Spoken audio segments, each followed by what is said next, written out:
Hello friends, welcome back. ഇന്ന് June 19. ഇന്നത്തെ ദിവസത്തിൻ്റെ പ്രത്യേകത എല്ലാവർക്കും അറിയാവുന്നതല്ലേ. ഇന്ന് വായനാ ദിനമാണ്.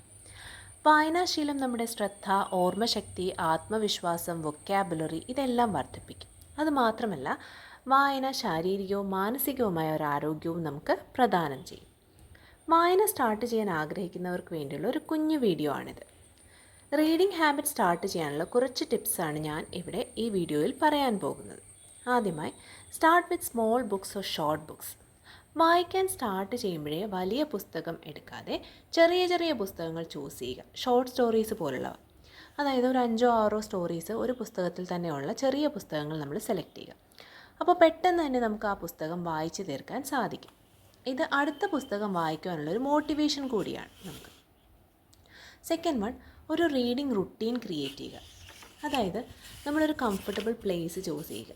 അവിടെ ഇരുന്ന് ഡെയിലി ഒരു 10 to 15 മിനിറ്റ്സ് നമ്മൾ വായിക്കുക. ഇങ്ങനെ ഒരു റുട്ടീൻ നമ്മൾ തന്നെ ക്രിയേറ്റ് ചെയ്യുക. അപ്പോൾ നമുക്ക് ഡെയിലി വായിക്കാനുള്ളൊരു ഇൻട്രസ്റ്റ് വരുന്നതായിരിക്കും. നമ്പർ 3, ഒരു ഗോൾ സെറ്റ് ചെയ്യുക. അതായത് ഒരു മാസം ഞാൻ 2-3 ബുക്ക് വായിക്കും എന്ന് ഉറപ്പിക്കുക. Then keep A reading journal. നമ്മളൊരു റീഡിംഗ് ജേർണൽ സെറ്റ് ചെയ്യുക. നമ്മൾ വായിച്ച പുസ്തകത്തെക്കുറിച്ച്, അതിൻ്റെ പേര്, അതിൻ്റെ ഓഥറിൻ്റെ പേര്, നമ്മുടെ ഇഷ്ടപ്പെട്ട കഥാപാത്രങ്ങൾ, ഇഷ്ടപ്പെട്ട വരികൾ, ബുക്കിൻ്റെ സമ്മറി, ഇതെല്ലാം നമ്മളൊരു ജേർണലിൽ എഴുതി വെക്കുക. ഇങ്ങനെ എഴുതുമ്പോൾ നമുക്ക് വീണ്ടും വീണ്ടും വായിക്കുവാനുള്ളൊരു ഇൻട്രസ്റ്റ് ഉണ്ടാകും.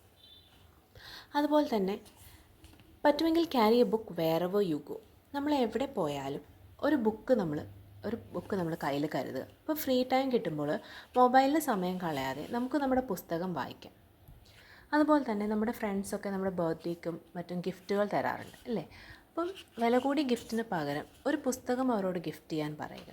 അപ്പം ഇതും നമുക്ക് വായിക്കാനുള്ളൊരു ഇൻട്രസ്റ്റ് കൂട്ടുന്നതാണ്. ഇതെല്ലാം വായന സ്റ്റാർട്ട് ചെയ്യണമെന്ന് ആഗ്രഹിക്കുന്നവർക്ക് വേണ്ടിയുള്ള കുറച്ച് ടിപ്സാണ്. ഞാൻ ഈ പറഞ്ഞ കാര്യങ്ങൾ എല്ലാവർക്കും ഇഷ്ടപ്പെട്ട് കാണും എന്ന് വിശ്വസിക്കുന്നു. ഇഷ്ടമായാൽ വീഡിയോ ലൈക്ക് ചെയ്യുക, അതുപോലെ തന്നെ സബ്സ്ക്രൈബ് ചെയ്യുക, സപ്പോർട്ട് ചെയ്യുക. വീണ്ടും കാണുന്നവരെ bye and thank you so much.